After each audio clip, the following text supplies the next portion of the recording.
So, good afternoon, David. We're here with the ProNatural podcast. This is a new podcast series that myself and David Kaye here decided that we would start up. So we've decided to have a shot at maybe doing 5 episodes for the general sort of bodybuilding population, and we decided, well, we would just talk about subjects that were interesting to us and that we thought might be interesting to other people as well. So David's a man, I'm sure, that to most needs no introduction, but I'll give him a short intro anyway, just in case any of you don't know who he is. So David Kaye is a pro-natural bodybuilder and a bodybuilder who has recently won the DFAC world title. Dave, was it 2014? 215, Mushy. 215. Sorry, 215.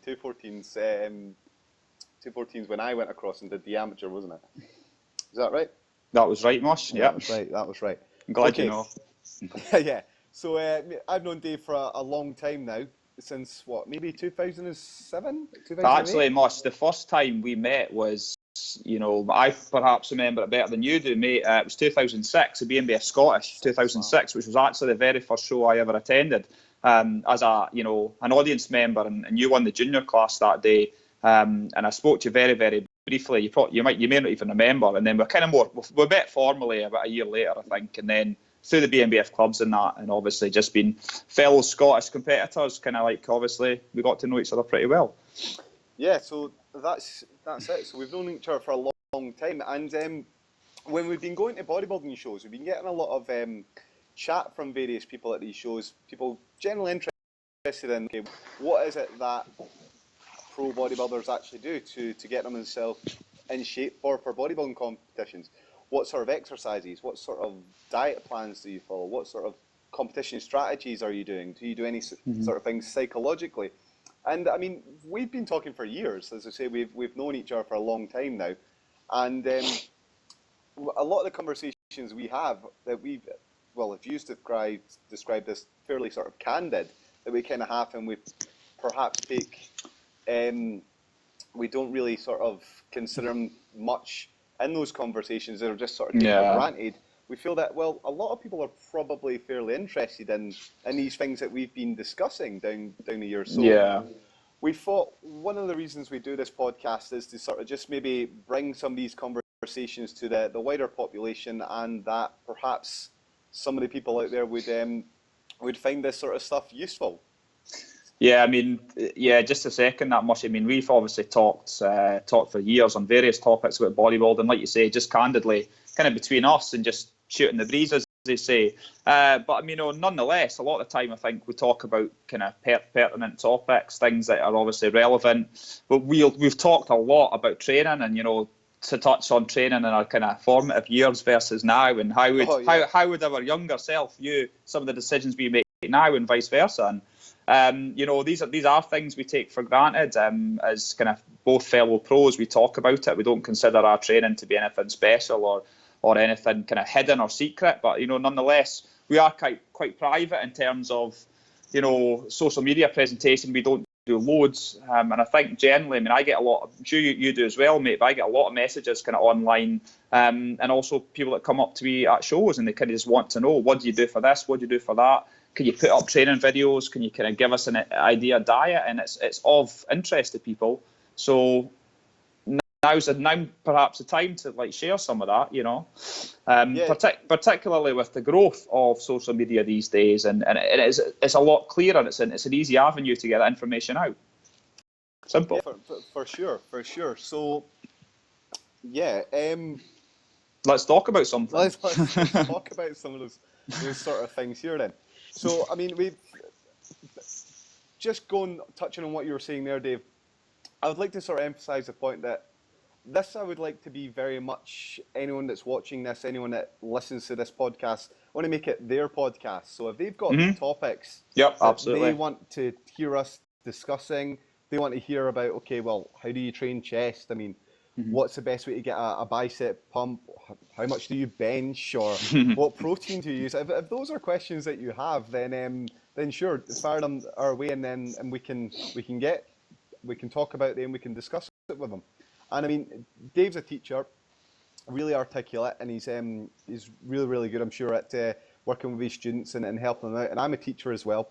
And as I always say to my students, okay, there are no sort of stupid questions. And if you have a question, the best way to learn something is generally to ask that question, because more often than not, there's someone out there who's probably got the exact same question as you do. Yeah. And then they're just not prepared to maybe put their hand up to ask the question. So if you have anything you want us to talk about, then again, we can we'll be quite happy to ask that question. And who knows where these sort of discussions can go, because they can go off in different tangents and different directions. And at the same time as us trying to sort of maybe educate the wider population, I feel that down the years I've learned a lot off of David just by discussing things with him, working things through, going through things in my own head. And I'm sure Dave's probably picked up some things, or hopefully picked up some things off of me. Well, you know what? You know, they always say that, you know, speaking to people who are involved in the same kind of endeavours that you are, and people that have got great interest in it, they always acquire knowledge, they pick up knowledge, they pick up little things. And, you know, I'm smart enough not to realise that two brains are smarter than one. And even just bouncing ideas off people. I mean, we do that a lot, Mushy. Me and you talk, I speak to other fellow pros as well. And it's bouncing ideas off each other goes a long way, and just helping you come to your decisions, and kind of, you know, helping you grow as an athlete, and just put together your training and perhaps just make it a bit more optimal rather than shooting in the dark. And further on from what you were saying, that there are no stupid questions, and quite often people are just looking for clarification. They've got a pretty good idea as to what they're doing for certain things, but they just want clarification and almost a nod of approval that, yeah, that's probably the right thing to do. And that's where we come in handy, I guess. Yeah, definitely.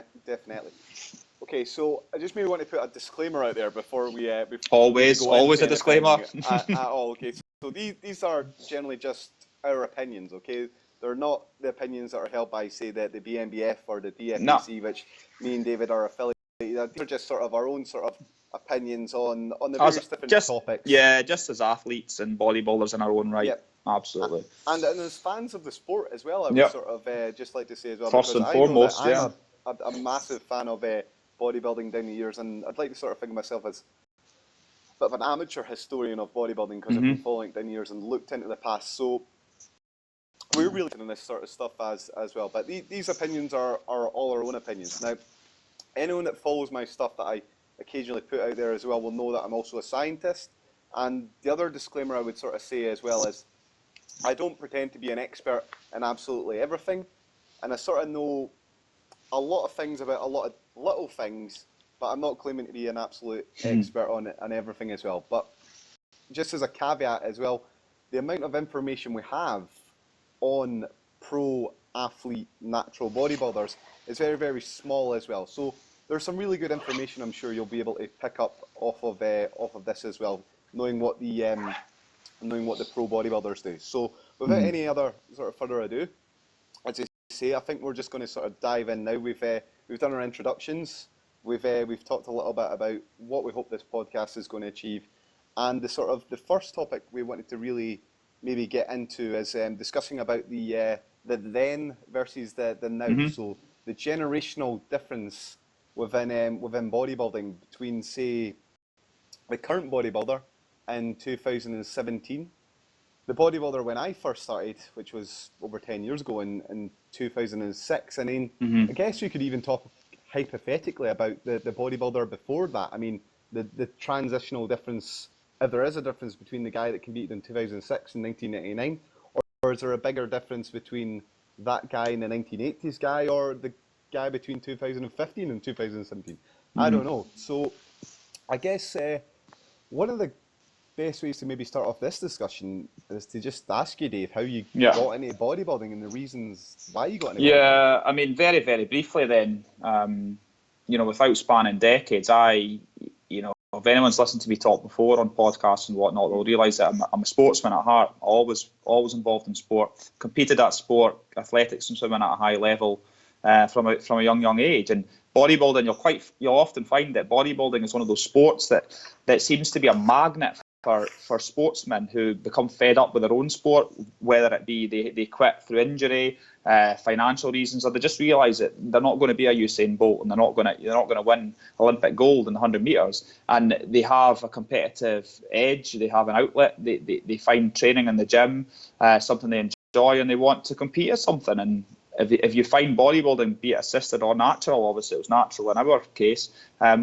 when you realise there's a competitive avenue there, an outlet, that's what you go for. And that was my story. I just became a gym rat who initially didn't have any kind of desire to compete, and then hey, it suddenly became real.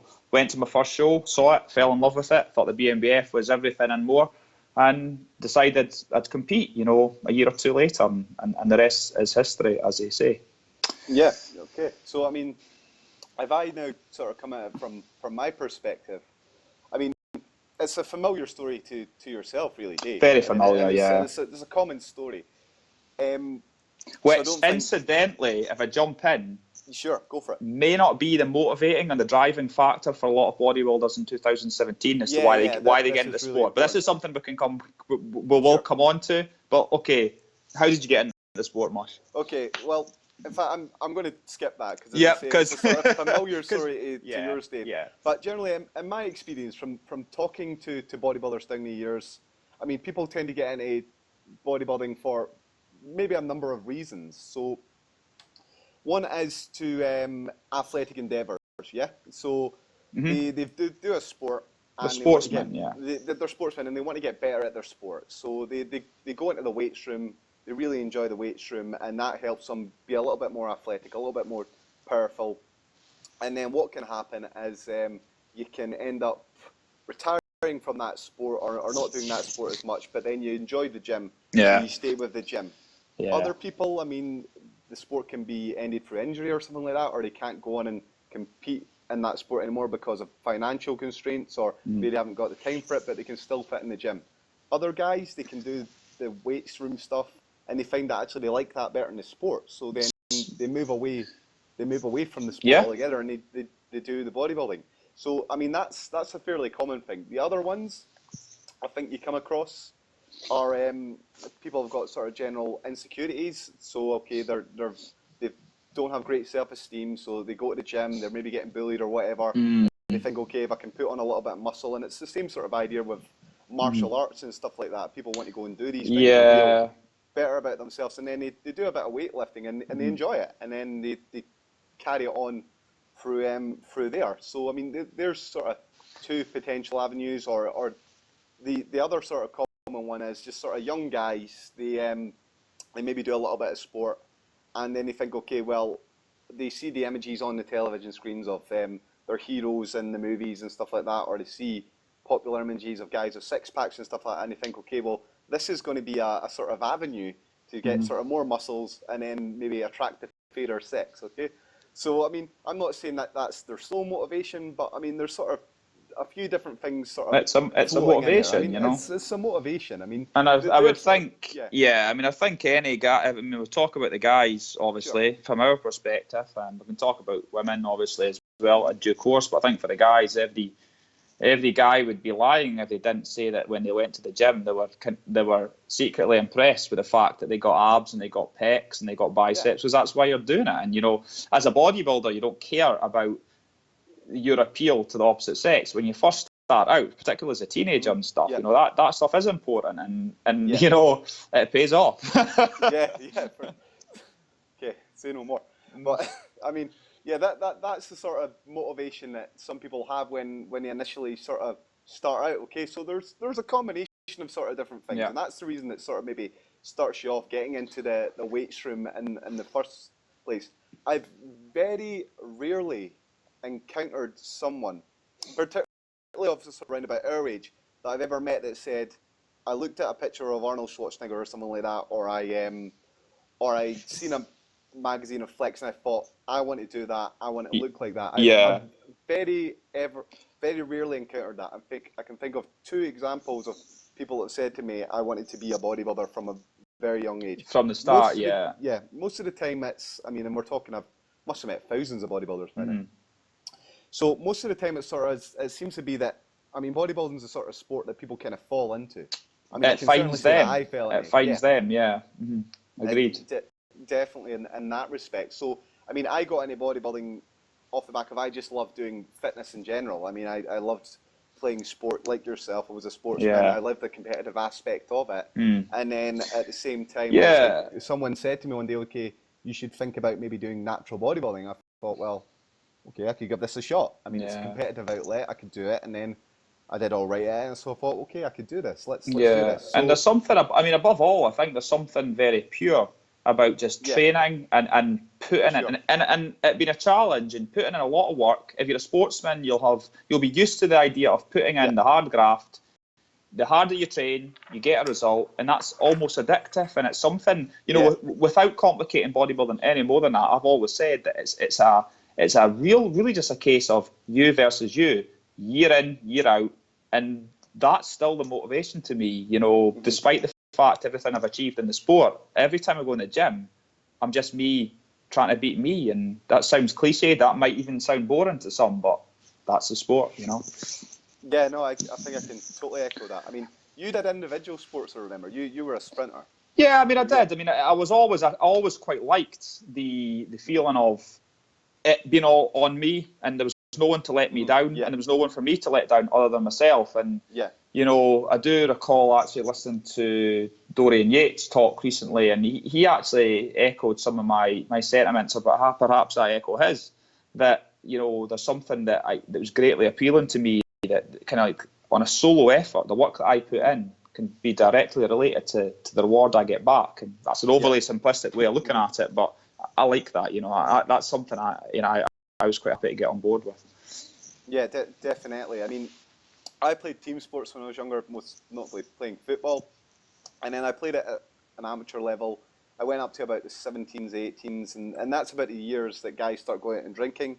And it really frustrated me that guys would turn up hungover at the weekend, or they would miss training sessions because you're letting the team down there, and that kind of frustrated me. But with bodybuilding, like you, as I say, this was something that I could put all my eggs into one basket, and then it was me. I was the person that was responsible for. And no one could hold you back. That was what I found. I found that I generally broke away from the pack. All my mates that went to school. That's slightly later getting into the sport. That's another story. And I did kind of spend my kind of uni years partying and stuff. I was training as well, but I mean, ultimately, when I got a bit more serious about it, I remember feeling quite liberated. I could break away from the pack. I trained a bit harder. I started looking at diet a bit more, and I kind of left the group, so to speak, and they all kind of did their own thing as social trainers, whereas I found a bit more enjoyment in taking it a bit more seriously, and that was appealing.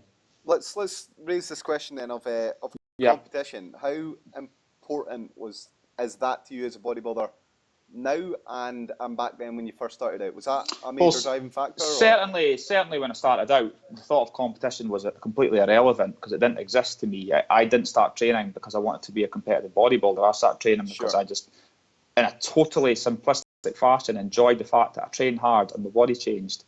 And then when I started becoming aware of bodybuilding, I started becoming more and more in tune with trying to build a balanced physique, trying to look at the physique as a whole, kind of what was important and what not to neglect in the early years. So I would say my kind of awareness of competition grew as the years went on. And obviously when I first started to compete, competition was a motivating factor. And once you compete, it is always there as a motivating factor. But I will say that it's not the absolute motivating factor, and quite frankly, I could retire today and I'll still go in the gym tomorrow and train as hard as I normally would. It's just what I do, and I think that's quite a common theme. Yeah, okay. I just sort of made a note of something that we can maybe go back and talk about that's kind of interesting. I mean, for me, competition was a sort of major driving factor. I mean, I started the gym, similar reasons to yourself, as I say, and then we're training away and we enjoy it. And then, I mean, when I was always doing my team sports, I was always sort of one of the hardest trainers. I mean, no one was ever going to beat me when it came to doing a run or the most push-ups or something like that. I enjoyed the challenge to myself, but I also enjoyed the sort of the winning just at that sort of training stuff. I guess I mean, don't, I wouldn't get kind of what I said. I wouldn't get that confused with me, saying that I'm not a competitive person. I'm probably one of the most competitive people I know. But I kind of, through my wisdom in old age, I guess, how my competitive streak has changed slightly from when I was younger to what it is now. And I just think, for me, bodybuilding competition is hugely important, but I love training. I just love training, and that's always going to be the way, and it's always going to be kind of the core motivation, Competitions will come and go, and you can't compete forever, Yeah, for sure. So I think that's a nice little aside there, Dave.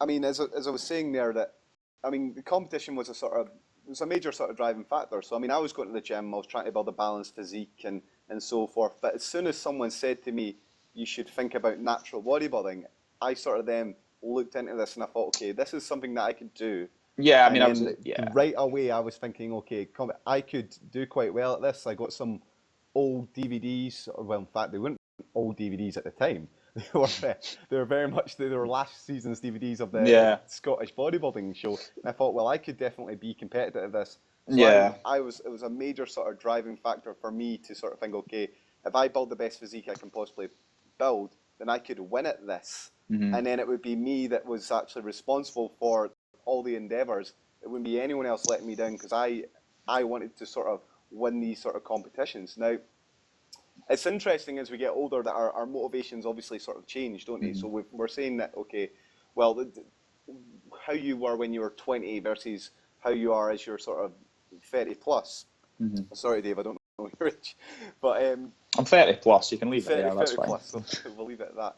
Are completely different, and in general, sort of what we know from sports psychology is that we've got sort of different type of motivational factors for athletes. Okay, broadly speaking, you've got the intrinsic, and then you've got the external. Yeah. Okay, so you've got all those other factors outweigh you the external. So you get the adulation of winning, you get the praise from your peers and things like this. And these things are definitely motivating factors. Money as well, for example. I mean, if you get a reward for doing this sort of stuff as well, these are undoubtedly motivational factors. Mm-hmm. Then you've got the internal, so that feeling of achieving the goals towards yourself. I mean, that's obviously a motivational factor as well. And then if we take that on slightly further, we've got what we call sort of ego orientation, and then we've got sort of task orientation. So you've got the orientation whereby, okay, winning, if you like, sort of, it's going to make your ego feel a lot better in your sort of self, isn't it? So I mean, you're going to have a stronger motivation from that sort of ego side if you win. You get the praise. That's sort of all ego sort of orientation going on. Mm-hmm. And then we've got the sort of task element, and this is the sort of strive to be good at your sport. So you've got, okay, acquiring new skills. If you get better at, say, your golf swing, for example, and you perfect that swing, then what we're sort of saying there is, okay, then you're improving as an actual athlete. So getting better bicep peaks or having a more balanced back, then that helps motivate you towards having a more complete package, and you're really sort of motivated by that battle against yourself. So this is the sort of task orientation there, if I've explained that well enough. So you've got this ego and we've got task orientation here going on, yeah?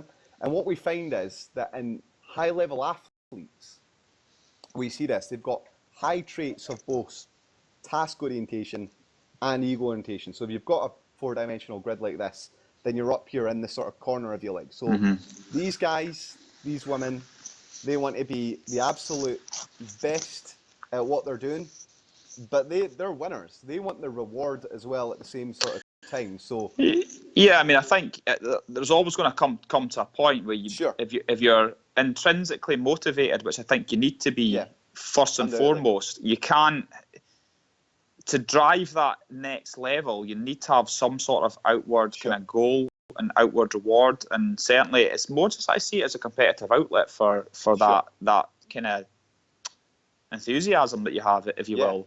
And it is important because it's very difficult, I think, as well to isolate one from the other. I think you just kind of go at full steam ahead, and before you know it, you're standing on stage in trunks and you want to win the show. And I think exactly. To simplify, I don't think anyone goes on stage thinking, oh, I'm not bothered if I don't win. Of course they want to win. You know, let's be real. Well, that's an interesting aside, but we'll hold that thought and I'll let you keep going. No, I've got not much more to say on that much. I mean, if we just kind of like pull it back to like where we were going, I mean, I think the difference is in terms of bodybuilding kind of nowadays versus then. I mean, I think it's wholly different. And I think completely. I think nowadays it's far more extrinsically motivated. I think guys with the rise of Instagram and social media, where you can essentially do nothing other than set your iPhone up and take a picture. You can do nothing and achieve nothing, yet get adulation for it, and that must be addictive and also destructive in many ways. Back in my day, you know, back in the war, you didn't get that. You know, the internet existed, but Instagram didn't exist, and you had to perform, you had to achieve to get adulation from your peers. Nowadays you almost don't have to do that. You can be mediocre, and not only that, it's celebrated. And this is something that, you know, just generally I find pisses me off about bodybuilding these days, because I'm a purist at heart. I like to be applauded if I feel I've achieved something. But if I put up, you know, a video of me doing bicep curls, I remember I did that for a laugh about a year or two ago, and a lot of people actually, you know, seem to find interest in that, which is perhaps reason for this podcast, that the mindset is different, and I found it quite unique. Like, who on earth would be interested in my daily mundane training? It's because the sport's bodybuilding. You know, it's like saying, you know, I want to watch Usain Bolt do stride and his arm up. You know, that's fine. If you see that once, that's enough. I don't need to see that again. Similarly, I don't think if I put up a set of squats, people ever need to see that again. You know, certainly not every week. I mean, I've put up a few videos in my time, but no, not a lot. Call me a dinosaur in that respect, but, you know, the sport's a sport, and it's not a kind of, you know, an advertising pageant, which it seems to have become. But I don't know what your views on that is, but maybe I'm a bit harsh. I don't know. Well, I mean, I would probably agree with a lot of what you had to say there. I mean, if we sort of take it based on what I was saying earlier on before, we've got the sort of the ego without the sort of task orientation going on there. So as you say, getting the adulation without actually putting in the actual sort of building physique and getting the task. I mean, for me, the ultimate sort of thing about bodybuilding was getting on stage and critiquing the physique, and then seeing who is the ultimate bodybuilder. Yeah. And sort of the way that you determine who the best bodybuilder is, and you put the guys or girls up on stage, and you put them all in a row, you do your quarter turns, you do your compulsory poses, and then we identify based on the criteria, okay, well, who is the best actual physique? That is the marker of the top physique. And I mean, everyone looks great standing in a locker room by themselves. I mean, you can take 10 photos if you like, you can adjust the light and you can put a filter on it. But for me, in terms of credibility, if you've got an actual physique, then the ultimate marker is, okay, getting on stage and seeing what that sort of person actually looks like up there. So for me, that's how I sort of determine if someone's got the actual physique. So being motivated by your Instagram posts or anything like that, that's something that I can't get to grips with that in my head. But then it's a generational thing as well at the same time. I mean, a lot of people will put things on social media for different reasons than you and I do it. I mean, we don't actually work in the fitness industry. No. So I can understand people perhaps doing it from a sort of business perspective, trying to promote themselves in terms of, okay, if we put something out there, maybe I'll get more likes and I'll be able to build sort of business or something like that. Again, that is a, you know, it's an aside from the actual sport itself, and it's certainly something that's become more prevalent in kind of recent years, the use of social media to promote business, and that's fine, that's cool. I have no problem with that. You know, that's something that just needs to be done. Yeah, sure. But in terms of like these photographs that you would see, I mean, I don't take this stuff seriously. If I see someone taking photos of they're in the locker room or posing somewhere or doing some stuff in the gym, I mean, I'm not interested in that, as I say, because for me, the ultimate is, okay, well, that's great, but how are you going to look on stage?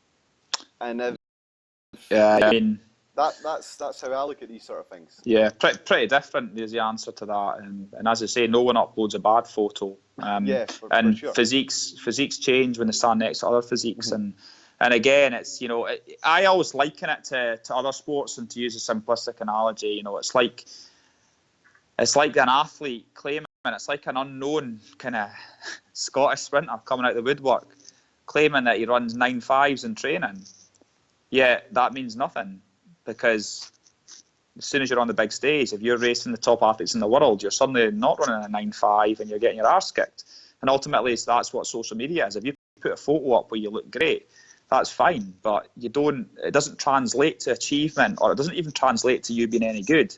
It just translates to you've got your skilled in taking a photo, and you know how to use lights and angles and all this jazz. And ultimately, that's why I pay no credence to it. And again, that's someone's choice. That's what they do, and more power to you if that's something you want to do. I just feel that bodybuilding's become too bogged down with this, and bodybuilders even start to believe the hype. And I know many bodybuilders that talk to me throughout the year about certain competitors, and they're looking good, and I'm worried about this guy, and I think, well, how do you know?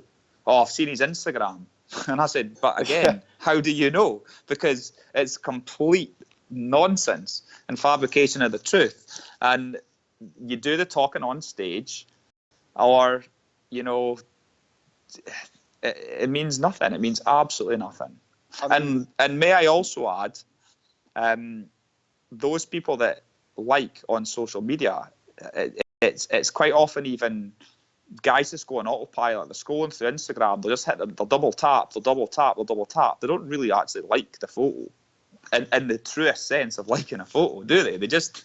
It's almost like, I've seen it, mate. Cheers, and they move on. And yeah, whatever. Why that kind of motivates people or gives people a sense of achievement, I have no idea. But hey ho, that's me. I mean, I've heard psychologists talk about this in terms of the same sort of hit you get when you take a drink, or you get that little sort of dopamine bit being released that makes you feel good. It's the same sort of as a drug. So every time you get a like, you get that little feel good. Yeah, of course you do. And again, that's all cool. I've got no problem with that. And we all feel that. I mean, I think if you put something on social media and you get likes, you feel good about yourself temporarily. Sure. You kind of feel like you're being applauded. Things seem to be great. I have issue with people putting up the same photo. It's another side chest, and it's exactly the same as the one the week before, and it's going to be exactly the same as the one next week. And I just don't see where it's going. What's the point? I just don't. You're not showing me anything different.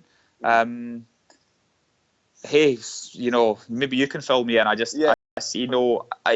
see purpose in getting adulation, having achieved something. I mean, I may do a show and put up a contest photo and people will comment on it, but I feel deservedly so, because it's a culmination of months and years of hard work. But I certainly can't be arsed putting up a side chest every week to bore people. I don't know. I mean, for me and you, the archetypal bodybuilder is Dorian Yates, aka the Shadow, the man that disappeared for a full year. A sportsman. A sportsman. A sportsman. I mean, in their defence, guys like a real bodybuilder, Flex Wheeler and Sean Ray, etc., were bodybuilders as well, even though they probably more things appeared in the magazines and stuff like that. But yeah, the guy did his talking on the stage. He kept his physique covered up the whole time while he was training, because it was all about him. He was okay. I was building something. I was building a statue, and I mean, you can go and listen to talk about this. And he wasn't going to unveil this for anyone else until it was complete. And I kind of feel like that as well when it comes to bodybuilding. I only really want to show sort of photos of myself when I'm in the best shape, looking my pinnacle at my peak. Yeah, that's when I look my best. I mean, I do recall whether it was Yates himself making the comment or whether it was someone else, but they viewed bodybuilding as an art form, and he's an artist, and he doesn't want his physique, his masterpiece, to be shown until it's ready. And I can relate to that. That's why I don't really do guest spots very often either. I've got no interest in people looking at me when I'm not at my best. Yeah, for sure. And similarly, I don't think any top athlete would want to be hitting the circuit or competing when they're not ready or they're not at their best, because it's counterintuitive and it's not why they're doing the sport. It's not that's not the motivation. Sorry. So to touch on a few other things, to throw in some more cliches like we've already used already, but I mean shows are not one on the internet, so photographs are not what shows are based on. But no, they're not. Otherwise, you would just fire in. Yeah, I mean that taps in to what I was saying, that I get guys coming up to me, mainly amateurs, usually beginners, saying, I'm doing this class, but so-and-so's in my class and he's brilliant. And I'm saying, how do you know that? Because I've seen his Instagram. And quite often it's not even so much the quality of the physique, it's the frequency with which he uploads, because they're busy on social media. That seems to equate to them being good at the sport. Yeah. Which isn't actually the case. It may be the case sometimes, it usually is not. But certainly, it doesn't, in my opinion, it doesn't do people any favours usually, but I don't know what their motivation is. And it's the same as how backstage guys can lose the head. It's the same sort of idea. It's just that now instead of just you lose the head and out like 30 minutes before you go on stage, guys are losing the head months before, because they're stalking their competition on Instagram, which is the worst thing you can do. I tell every guy, do not follow people that you're competing against unless you want your head to be fucked. Excuse my language, because that is what's going to happen. And that's and that is what that's part of the bodybuilding toolkit these days. Compared to like when I started, where you did the graft in the gym, no one knew what you looked like, who you were. You just turned up on stage, and if you've done the work, it showed. If you hadn't, it hadn't, and you didn't even get a chance to have an opinion or say you were any good, because your physique told you that, not what you put up on Instagram. And I don't think anyone can deny that's a better scenario for competitive bodybuilding. Yeah, I mean, there is a scenario. I mean, if you're a confident sort of person, quite outgoing, I mean, you could potentially, especially if you've got some freaky body parts, sort of really mess up the competition, I guess, by putting up those sort of photos and really mess with some people's heads. So from that sort of perspective, go back to '93. We talk of Yates. Yates never released photographs, but his photos were leaked to the Weeder offices with his photo shoot, which was 6 weeks out or 3 weeks out. No one could ever give a clear answer on that. The Kevin Horton photos, the black and white ones with the dodgy socks, where he just looks like a complete mutant. And they were leaked. And when Flex Wheeler and that saw them, and Sean Ray saw them, it was game over. It was already done.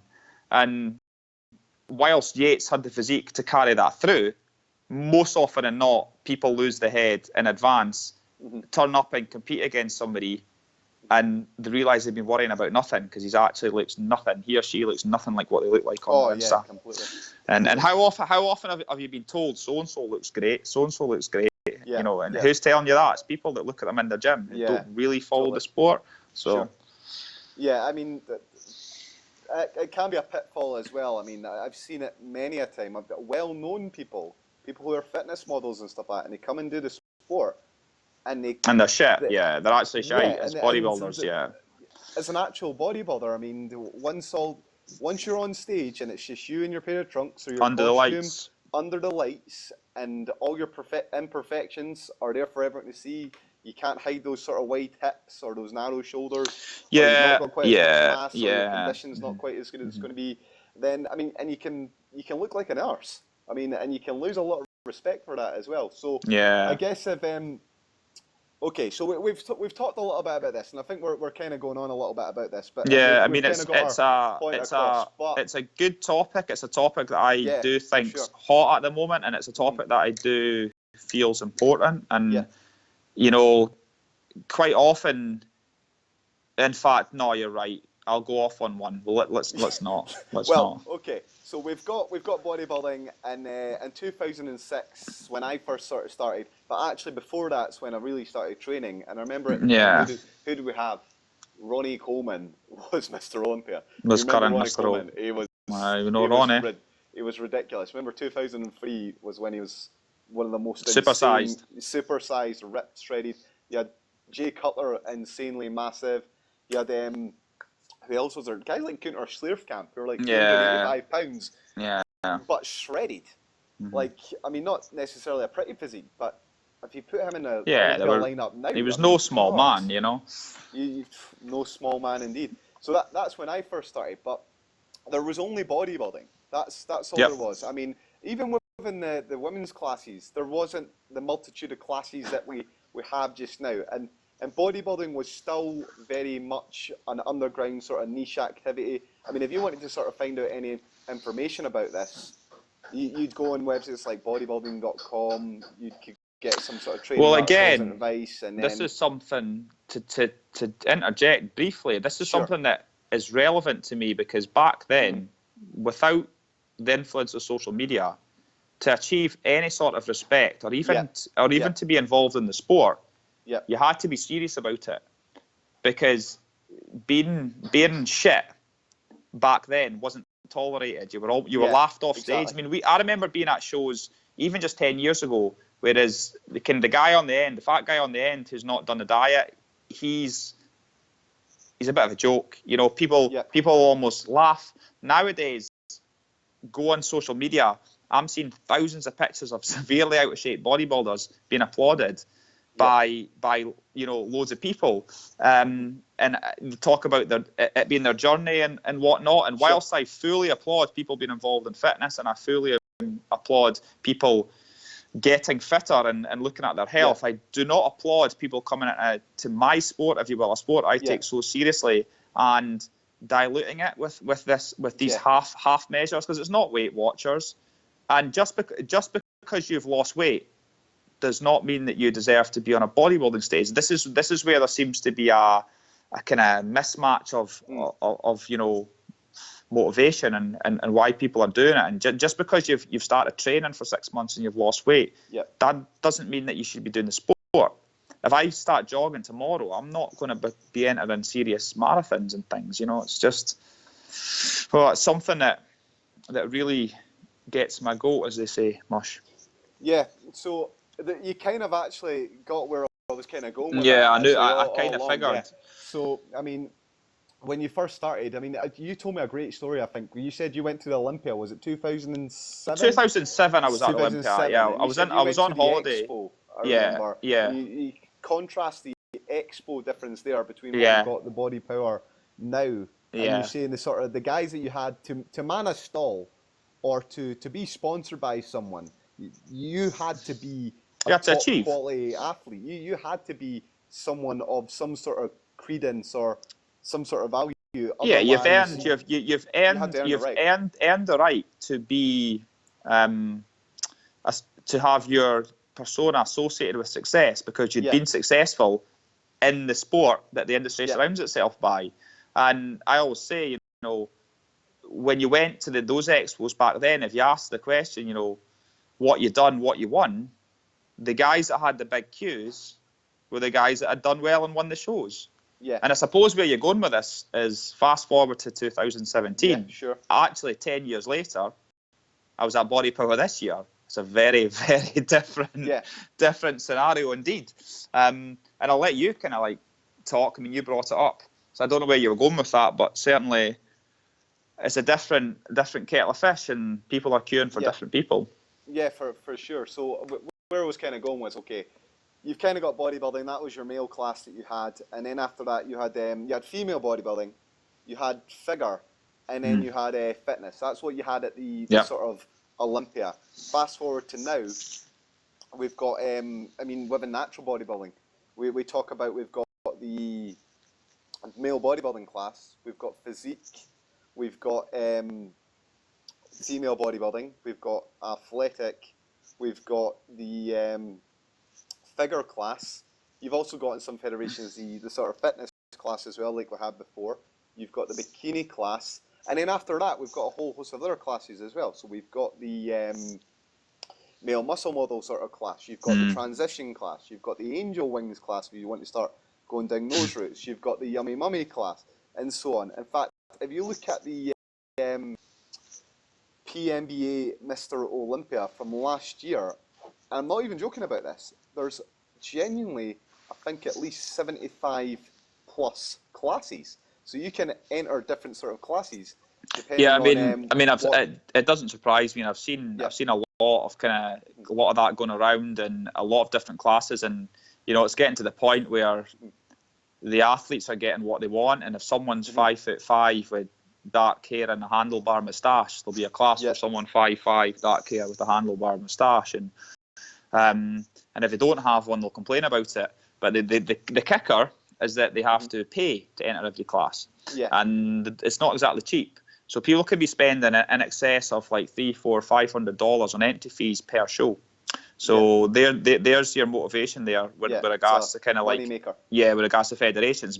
But tapping into what I said before, they can make the money off these individuals who are willing to compete in all these different classes because they're a jack of all trades. They don't take the sport very seriously. They just want to be seen, and they want to be applauded, and they want to put their angel wins on Instagram. That may offend some people, but it's the truth. Because if you were to ask these people who's the best male and female bodybuilder in the world, probably they don't know. They probably don't know the answer because they're not into it for the sport. Simple as that. Some maybe harsh words, but harsh but true, and harsh but true. And I think if people were honest, they would probably say, "Yeah, you're right, Dave." Actually, and I think you see that a lot, and it's not about, quite often, competing these days isn't about being involved in a sport and looking up to the athletes above. It's about me and the self, and it's about kind of everything being ego driven, and that's the way it's going these days, and that is what it is, Okay, so I mean, we've got all these different classes, and we're saying, okay, well, the motivation for me when I first started is I was saying, okay, I was really competitive.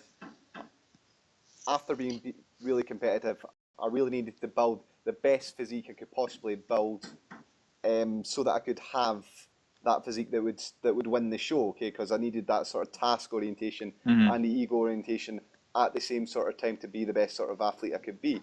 But it was all for me as well. It was all off my own back. And at the same time, I was doing bodybuilding, and I kind of liked the fact that bodybuilding is hard. I mean, it's really, really hard. I remember the first if you do it did, properly, if you do it correctly, it is very difficult. Yeah, I mean, it was a challenge, and I liked that. I liked the fact that I was doing something, and it was a challenge, and I thought to myself, okay, there's not a lot of people who can do this. There's not, that was a motivating factor too, was that I was doing something that was, because bodybuilding back then, I mean, not so much now, was underground. I mean, it really was. It was on the peripheries. Not everyone could do it. To get into it, you had to be been a very serious trainer for a good few years anyway to even consider watching a show, let alone actually competing in one. And it's a sport that extends you in every facet to the absolute limits of your being, and that again is the pure. So that's the challenge of it, and that's what you're saying. Sure. It's hard. Not everyone can do that. Yeah, if you do it right. I remember, Dave, if you wanted to get to sort of emphasize how underground bodybuilding was, okay, there's no TV coverage of bodybuilding even in America by that point. Back in the day, you couldn't get a live stream of a bodybuilding contest on bodybuilding.com. I can remember listening to Pro Bodybuilding Weekly with Bob Ciccarello the first time it ever sort of aired, back in, maybe it would be about early 2000, and they weren't even sure if they were going to run with it because they didn't know if they had enough sort of material to discuss on bodybuilding. And then if you want, you could only buy flex if you wanted to from somewhere like W.H. Smith, from one of the big ones as well. That was the only place that would stock that. You could maybe get Muscle and Fitness or something, but you couldn't get any sort of literature. And then you couldn't buy protein shakes. You can get these things in Asda and stuff like that. You had to. If you wanted to get a magazine, you'd have to go into, like you said, W.H. Smith would normally stock, say, Flex magazine and Muscle and Fitness. Then some of the big ones would maybe stock Muscular Development as well. But occasionally there was kind of news agents, quite big news agents, which would actually have really well stocked with bodybuilding magazines. So I'd go in there kind of when I was getting into sport and just look through them and stuff. And every month if a new one came out, you would kind of scuttle into the shop and you'd maybe buy it. You'd maybe just look through it, certainly with supplements. So supplements only existed in those scary shops. Oh, You know, yeah, like exactly. there were scary shops because when you first got into it, you were like, oh, only the big boys go in those shops. Exactly, You know, yeah. so you know, I think we all remember going into kind of like a Holland and Barrett or a health store and buying your first tub of like, you know, Muscle Tech like whey or something. You know, I don't know, and it's like it was your entire paper round, like your entire paper round going on it because you thought, yes, you know, I'm serious now. Yeah. I'm good at all the gains. You know. Yeah. That stuff, like the original stuff, I remember buying it like York Barbell Club, like protein powder. That stuff like mixed like cement. I remember you like mixed up because like you can get protein shakers everywhere now, right? Everywhere you go, you can buy those portable protein shakers. You couldn't get them back in the day. Nah, no, they were for the hardcore only. Hard to come you know by, what I mean? Like, so to mix that stuff, you'd be like mixing up with like a fork and like a tub and that, and then it like got all clumpy and it tasted like. And then like I remember buying Pro-Gain. Remember from like, did you ever try Maximus? Nah, mate, I never. Fortunately, I was never. You know. The serving suggestion, right? I remember on the back of it, it was like to gain 1 pound of muscle a week, have like 4 scoops of Pro-Gain, and if you're not gaining that 1 pound of muscle, increase your 2 more scoops. It's funny because I distinctly remember going into a shop years ago where it was the Maximuscle Cyclone was like an all-in-one. Oh, that was it. Cyclone, and I remember at the time it being quite expensive. And I remember thinking if you actually went by the recommended the daily dosage, you would be finished it in 16 days. So I'm like, it was about 30 or 40 quid. Yeah, and I was like, for 16 days? Nah, I was like, you know, this can't be the only way. So I predominantly kind of made, I mean, for years on end, throughout my entire uni year and for my first couple of years bodybuilding, my post-workout nutrition was a tin of tuna with tomato sauce, a bottle of Lucozade and jelly babies. And I kid you not, that's what I would have. Simple sugars with a bit of protein. Looking back, wasn't the best, but it got me through. Bit of enthusiasm and perseverance, and we got there, you know? Yeah, definitely. So, where was I going with all this? Yeah, so well, I mean, bodybuilding was on the that's what it was. That's what it was when we were doing it, you know? So like, to get into it, you, like I say, you had to go into that shop, and you found a guy that was in the shop, and like, you'd say, okay, I'm doing this and doing that, and he'd just like, he'd look you up and down. Yeah. Right? And he'd like, you'd tell him what you're doing with your diet and stuff like that, and he'd laugh at you. And it was funny because looking back, everyone knew that guy who either worked in the shop or went to the gym, and he would like, if you'd mustered up the confidence, he would maybe give you some advice. But looking back now, knowing what we know, his advice was shit, and he didn't have a clue. He didn't have a Scooby what he's talking about. But you know, you just assumed he knew more than you because you knew absolutely nothing. And fast forward now, as a direct comparison, it's so easy to come by information now, almost too easy, in that you can get a lot of bad advice as well. But I mean, ultimately, guys nowadays can get the supplements and get the supplements for cheap. They get the advice. I mean, I guess this is one way where social media can be positive. Yeah, for sure. If you get the right info, and you can get, you know,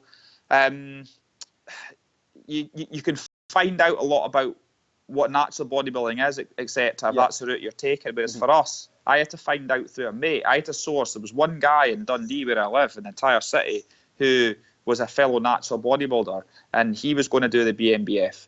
And I had to source him out. I had to find them, and ask him about it. What is it all about? Like, you know, can I go to a show? And we went to a show in 2006, like I said earlier, and that's how you kind of got into it. And again, I liked that because no one else could do that. You know what I mean? You had to be really serious about it to do that. Whereas now a guy just trains, a guy or a girl just trains for a wee bit, and they're entering shows. It's like they don't take it seriously enough, and it doesn't scare them. Yeah. And when they finish the show, they're just like, meh, they're nonchalant about it, and they might not, but that. Yeah, I don't get that, you know. Yeah. That was never kind of the way we looked at it. So I mean, with the scarcity of information, I remember, like, you'd get like Flex or Muscle and Fitness or something like that would come out once a month. So I would buy all these magazines. And what's quite good about a magazine is the fact that it tries to cater for absolutely everyone in a magazine. So you read a lot of different things. You read about, one page might be keto dieting, the next page might be high protein diet, and the next page might be high fat. You've got different training programs going on Yeah. across. So, and you devour it all, and then you sort of you lap it all up, and you're looking for more and more information. So you hear a lot of different sources, so you don't have that same sort of echo chamber effect and that No. confirmational bias whereby, Yeah. I mean, I remember hearing a conversation, was Mark Claxton was talking about this to AJ Morris on his podcast, and he was talking about the forums, and AJ kind of had this idea, I don't know rightly or wrongly, that the forums were some kind of bastion of information, but I mean the confirmation bias on there was just as bad, although There was some what was slightly crazy better, advice. What was slightly better about that than social media, though? I mean, you had to be pretty hardcore to go from the magazines to then go to the forums, because you were going right into the thing that. Cause I remember, I there. still remember the very first time I posted on a forum. Yeah. And it was like, holy shit. And I remember getting my first reply. I'm sure it was something about, I don't know, what to have after training or my routine or something, just newbie. Yeah. And I think I'd been training hard and I didn't really I felt as if I was hitting the wall, but I wasn't. I just needed to eat more carbs or something. You know, something totally simple. Mm-hmm. But you always thought bodybuilding was more complicated than it was, and people knew shit. And I remember posting for the first time and looking back, some of the responses I got from people who I thought knew stuff. Oh, good God. Absolute shite. And that still exists today in social media, but the benefit of the forums back then was that it was always policed by people, by a few folk who did know a bit more. Particularly with the old BNBF forum, if someone was talking too much nonsense, someone would come on, someone like Kerry Napier or something, or Vicky and that would come on and say, I wouldn't do that, I would do this, you know, and that gave you a little bit of security, like you say, that confirmation bias, whereas nowadays on social media, you know, you could hear a million replies before you get one that's actually any good. I mean, the difference you're getting there, I mean, if you post on social media saying, okay, I'm thinking about training my biceps or something like that, what do you think, right? Yeah. You could get, like, your aunt could go on there and post something about that. She's just about to take our dogs for a walk. And so, it's a valid response, you know? Dave, and I've been shaking it around and my arms have got bigger, so maybe we should do that. And then you'll get replies from there. You'll get all these different sort of people. And in there might be one or two bodybuilders who have been there, done it, and have got an opinion that's worth maybe actually listening to. But then you've got everyone else in there. Again, social media, the problem with social media gives everyone an opinion. Yeah. And unfortunately, unless you know the sport really well, you don't know whose opinion to believe. Yeah. Whereas back in the day, even when you wrote on forums, you were only known through what you'd achieved. Yeah, so exactly. Even though the forums did elicit some bad advice, it was kind of ignored and ridiculed a little bit.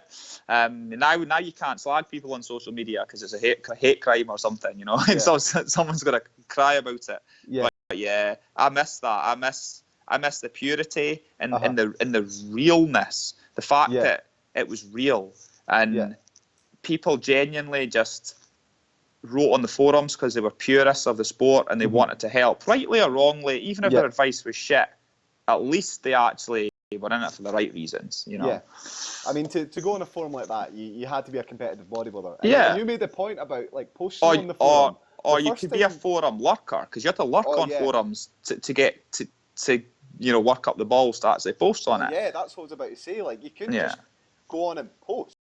No. You'd have to hang about there for a bit to kind of get the vibe of the place. And figure out who might be like, okay, well, I can't just post someone here for fear of I'm going to get completely ridiculed because there's a lot of people on here that are worth knowing. And you got like the forum point, something. Yeah. And you would pay attention to things like that, and and whilst that again maybe links somewhat what I was saying before, I don't want to contradict myself because quite often on the old forums, if someone had posted 4,000 posts and someone else had only posted 50, you would think the guy who's posted 4,000 times knows more, but quite often they didn't. No.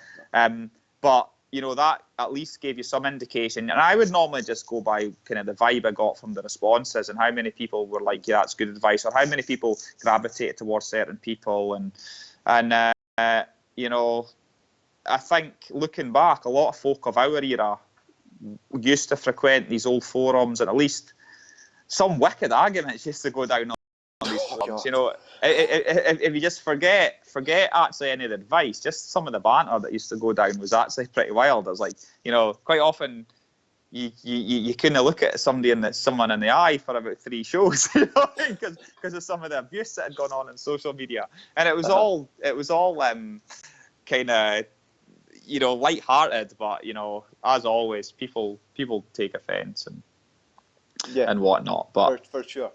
Yeah. But I mean, forums still exist. So I mean, if people want to get information, you can still go into these forums and get stuff. And I mean, there's Facebook pages and stuff like that you'll see and stuff as well. And they're not the same as like a forum, but I mean, you can still go on these things and get information. The advantage of social media now is that people, if they know, can isolate and look out relevant people. Like, for example, you and I, people can locate us for what we've achieved and contact us directly for advice. Whereas on the forums, you have to post with a percentage shot in the hope that someone whose advice you wanted would reply. Because it was a bit cheeky to say, for so-and-so, I want you to respond. You couldn't do that. You couldn't do that, otherwise you get tight. So, for sure. You know, different to what it's like nowadays, but you know, it encouraged you to learn your trade. Is it about, I mean, we were talking about all this sort of stuff, finding our way in the sport and so on, and I'm talking about going on forums and trying to devour as much information as I can, and then plucking up the courage to go into that shop and talk to someone or talk to the guys in the gym. And I mean, those guys in the gym, for example, or those people in the forum, they maybe wouldn't even take you seriously until you'd been in that place like 1 or 2 times, or they'd seen you'd been training hard, and then at that point they're willing to maybe give a little bit of information. I distinctly remember back with the gym, a council gym I used to train in, like probably about 12 years ago now, and you almost just inherited a bit of respect by working in with some of the guys and just knocking your pan in and be willing to train hard and be respectful, and they were like, that this guy's all right, and they didn't make it easy for you, you know. It was old school. You had to earn the right to kind of like be considered one of the boys, and that's just gym culture, and I suppose culture anywhere. But yeah, definitely. So you had to kind of maybe, you talk about paying your dues a little bit in the sport before you actually ever got ready to actually compete. And I think where we were kind of going with all this from then and now. So competition was important. You wanted to be the bodybuilder. You wanted to do something that was hard to actually achieve. You wanted to win, but you also wanted to unveil this physique. You read all the information, and you wanted to sort of try and replicate what your heroes were doing in the magazines and stuff like that, and try and produce something that was similar to that. And then it was all about bettering yourself in your own sort of personal sort of journey. So that's what I think. If I've covered most of the things that we've kind of talked about there, what I think competing was like for us anyway, growing up and going into it. And I think it was deeply fulfilling doing all that stuff, definitely, without a doubt. And I've got great memories of doing all that sort of stuff. To the now where we've got different classes, and then we were talking about, okay, well, bodybuilding back then was really niche. Now it's much more commercial. I mean, the Body Power Expo that we had, that you and I both went to, there was not only sort of, in fact, there was barely any bodybuilders now I think about it there, but they were catering to CrossFit and Olympic weightlifting, but also just the sort of general population. There was a lot of people that I would just describe as general punters. Yeah. People that just go to the gym that aren't even necessarily the gym rat. And then we've now in a stage where we've got the classes whereby if you're just someone that's competing a little, well, goes to the gym a little bit, you can look at that and think, okay, well, I can do that. I can just go and have a shot at that.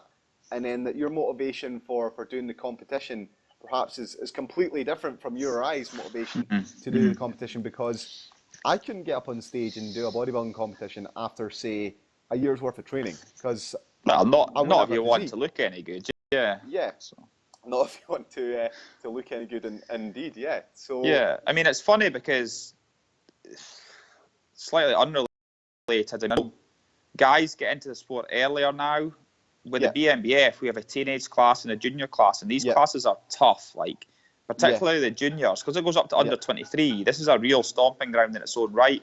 And these guys have been training since they're like 15, 16 years old, like bodybuilding training.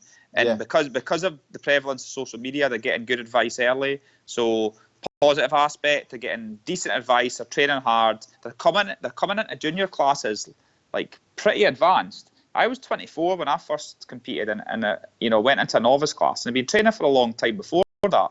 But even then, it took me a good few years before I even had the balls to consider competing. And when I did compete, it was like I just don't want to look out of place. I ended up winning the overall in my first show. But I remember. I guess that almost, was a testament to how unwilling I was to compete prematurely.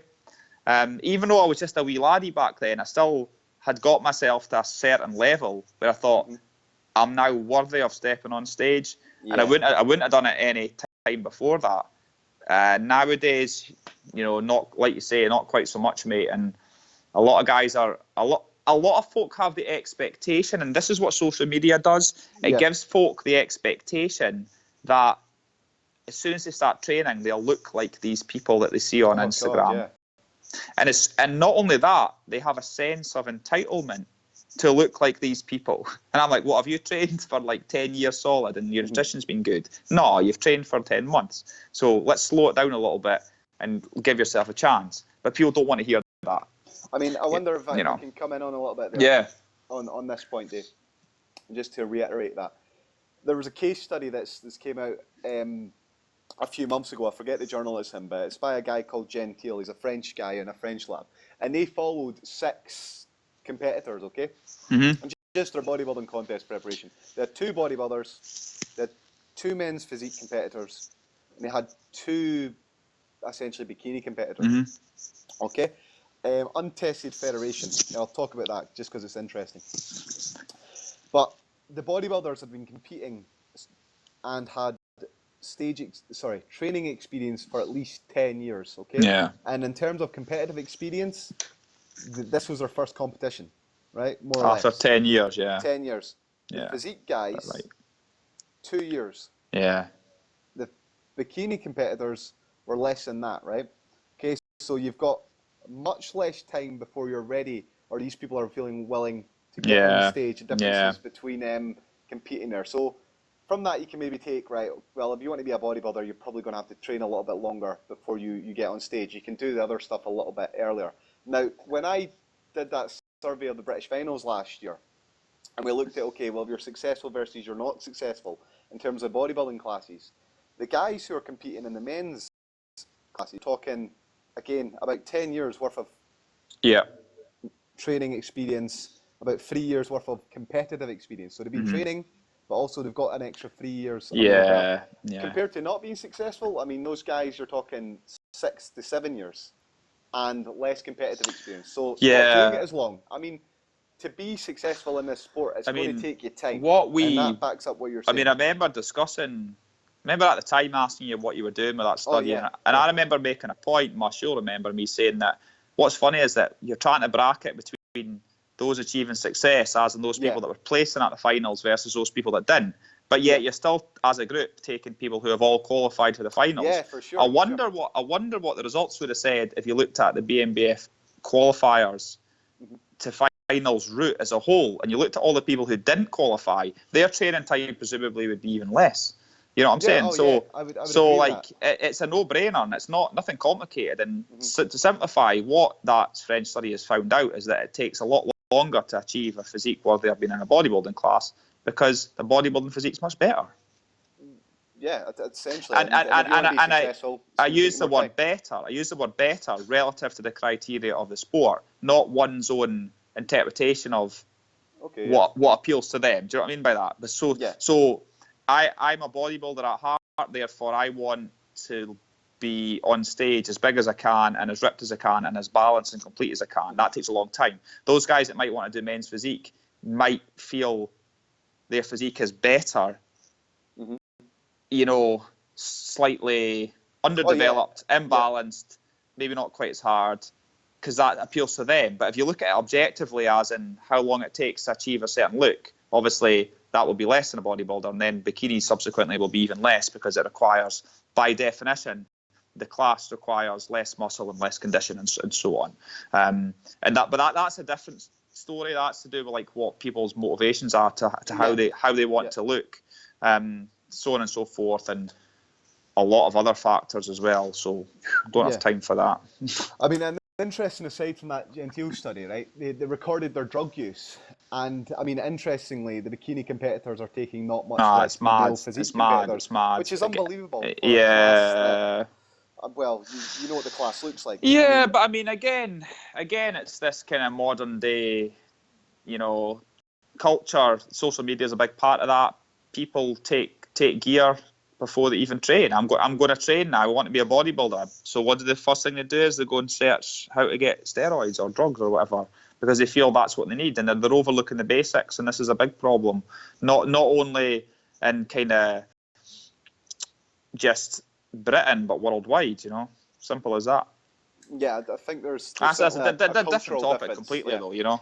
So, I mean, if we wrap this up now, I think we've more or less gone on a rant, I feel, for the last... I've not really, I've not. I've tried not to rant. Maybe I did a little bit, but... Well, we've kind of sort of discussed how we got into the sport and how we think it's different, at least from our perspective.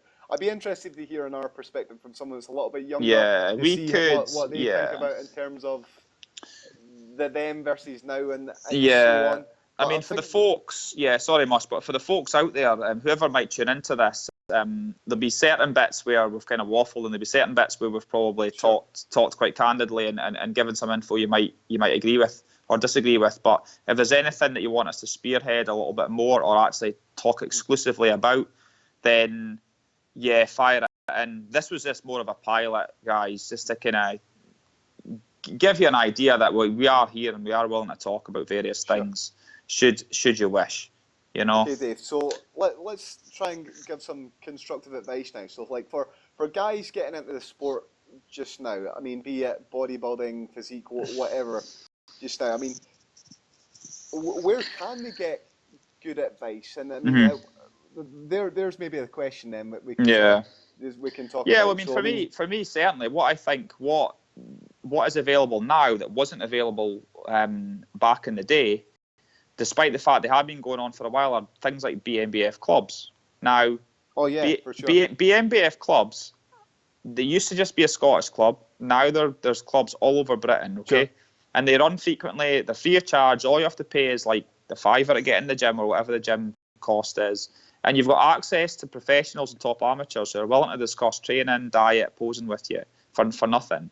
That's the most obvious kind of avenue. Mm-hmm. Other than that, though, like you say, one value of social media, positive value, is that you can email people and you can approach people. And again, who are you going to ask? Well, who's willing to talk? I guess that's the main thing. I would always say when I was growing up, I looked at who's achieving, who's the big hitters, who are actually doing well, who do I want to emulate, because they must know something that I don't. And that would be my port of call. Certainly, everyone, but quite uniquely, some people still prefer to take the advice of big gym down the local council gym who has crap advice but is willing to do the diet for £20 a month and have them on low carbs for another year. Okay, I mean, I think that's a good sort of point. I mean, there's lots of different places that you could potentially get advice if you wanted to be a bodybuilder or a physique athlete or whatever it is that you want to potentially go out and do. I mean, I always sort of think, I mean, if you want to be a bodybuilder, then the first place you should probably go is you should go and talk to some actual bodybuilders. I mean, talk to bodybuilders and go to a bodybuilding show. And go to a bodybuilding show, Go see a bodybuilding show. I mean, and if you go to a bodybuilding show, bodybuilders will talk to you at the show. Yeah, of course they will. People are quite approachable at these things. I mean, they're interested in the sport. You can just go and ask them. I mean, and people will appreciate it. If you spot a competitor on stage, if it's competitor number 5 in a lightweight, and you see them in the foyer, go and speak to them and say, "You look great, man. What do you do?" And you'll probably love that because you'll find that recognition. you'll find that bodybuilders, despite being involved in a kind of selfish and self-indulgent sport, are actually probably are willing to talk because they're passionate about it. Yeah. Again, the good ones will be, so they'll be willing to share info. And I always say I got plenty free info from folk when I got into the sport, so I'm always willing to give back, and that's why I spend a lot of time speaking to people. Yeah, for sure. I mean, that's an interesting point there as well. I mean, you don't necessarily have to pay for advice. You don't know. I mean, for a coach or for posing advice or for a dietitian or something like that. I mean, most bodybuilders, if you go and talk to them at one of these shows, for example, if you say, "Oh man, I'd love to know what you do" and stuff like that. I mean, if people say that to me, I'm like, well, come and do a training session with me. It doesn't bother me as long as you pay the £5 for the gym to come in and train. Then I don't mind. I'm happy to do a training session. Perhaps another topic for another time must we be talking about this rise of coaches and why people nowadays feel that they need to have a coach when they get into the sport. Whereas I'm like, when we got into it, no, coaches didn't exist. You had mates. You had mates who were in it for a long time, and you had training partners, and you learned from each other. And you looked at those people who had done more than you, and you tried to emulate that. And once you'd obviously achieved to a certain degree, people come into your life, because the part of bodybuilding is the higher you get up in the chain of achievement, you come in contact with better bodybuilders. Do you know what I mean by that? Because you're going up the ranks. So you'll inevitably just find information and absorb information. And I'll be honest with you, most of the info I've required has been through meeting the right people at the right time, but I would only have met them by getting into the sport and getting into it for the right reasons, if that makes any sense. Because I approached the sport in a kind of, I don't know what the word is, a purist fashion. That avenue got me into meeting the right people, whereas nowadays I think guys don't ever meet the right people because they're too busy behind the camera doing their Instagram. Does that make any sense? That's a good point. They're not in the trenches. Really, you need to get in the trenches and meet the right people. I mean, as I'm saying there, I mean, if someone came up to me and asked me at a show, I would say, well, come and train with me. Yeah. There's a few reasons. It's the same idea. I want to see, okay, are you actually into this sport? Are you willing to come and train? Can you put in a workout? Yeah. Are you going to waste my time or not? Yeah. I mean, there's an element of that going on there because I mean, that just kind of happens. I mean, me personally, I sought out that advice. I went to train with people that had achieved things, and I went to the gyms where the biggest people dwelled because I knew, okay, well, if I want to be better, I need to be around the better sort of people, and that's just I mean, how it goes. It's a simplistic kind of way of looking at it, but it's that same idea that, if you want to get better, you surround yourself with people that are better than you, and if you want to get smarter, you surround yourself with people that are smarter. If you want to get better at business, you surround yourself with people who are better at business. And for me, it was the same thing with bodybuilding and sport, and that you need to get in the trenches, and you need to accept that you don't know shit, and you need to learn from people, and that's the way to do it. And social media gives people false kind of false reality, and they think this is a generalization, but a lot of folk are led to believe that they're a bigger deal than they're not, and it perhaps closes their mind a little bit. And I think that if you could just remain humble and realize that you're not that big a deal, you can always improve, and you can always seek info elsewhere. Go do that, go do that rather than take bathroom selfies so often, and I think you'll find that you'll get a bit better, Okay, so we think to go and get advice, we find the people in the know, go to the bodybuilding shows, talk to them, ask them the questions, maybe go and see if you can go and train with them. Most of these people are pretty approachable. Go to the gyms where these people are training at and get indoctrinated into the culture. It'll make you a better trainer, probably. And also just learn from yourself. Learn what works. Learn what doesn't feel right. Learn what, be aware and evaluate all the time. Analyze things, You don't have to bog yourself down in science, but just look at it objectively and say, I'm training really well just now. What am I doing? And what variable in that could be made even better, and so on and so forth. Things like that. Simple. Yeah, It's not difficult. There's a lot of value in self-experimentation. Yeah. I mean, trying different set patterns, rep patterns, trying different programs, trying different exercises, doing things where people will say, okay, you shouldn't do that. Try them out. I mean, that's again, yeah. I mean, again, I guess it depends, kind of like the environment you're in and stuff. Yeah. You know, how much advice, good guidance you get at the start, but certainly just, above all, if you're training hard, it's intensity. You know. Yeah. Like I always say that you have to be intense in whatever you do, and if you're training hard and you're training hard consistently, you're going to make some sort of improvement, you know. Yeah. And you'll get there eventually, and you'll just tweak it along the way. I think that's a good point about the training there, actually, because there's this sort of popular idea in bodybuilding that bodybuilding is, say, 90% nutrition or 50% nutrition or however much it is nutrition. But the thing about nutrition is, okay, training comes first. It always comes first, because that's the stimulus that gives you the muscle. And the nutrition's only ever there to support that process. I mean, so if your training's not where it needs to be, you can have a pretty good diet and you'll get some good results. Ultimately, you'll never get to that level. I mean, like you say, you can't out diet shit training. You can't out train a shit diet. You know, they all have to be 100%. And you know, well, said does what it says in the tin, I suppose. Don't need to explain that anymore. Okay, so I think on that note, then, Dave, I think we'll wrap this up then. Okay, so thanks everyone for listening. We hope we found this information useful. We'll try and get another episode out for you guys within the next fortnight, depending on our schedules. If there's anything in particular you want us to talk about, let's say myself and Dave will be more than happy to discuss things with you, and we'll take it from there. So thanks everyone for listening. Spearhead some topics, guys. Kind of fire them in. Let us know what you want to know, and quite happy to talk about that.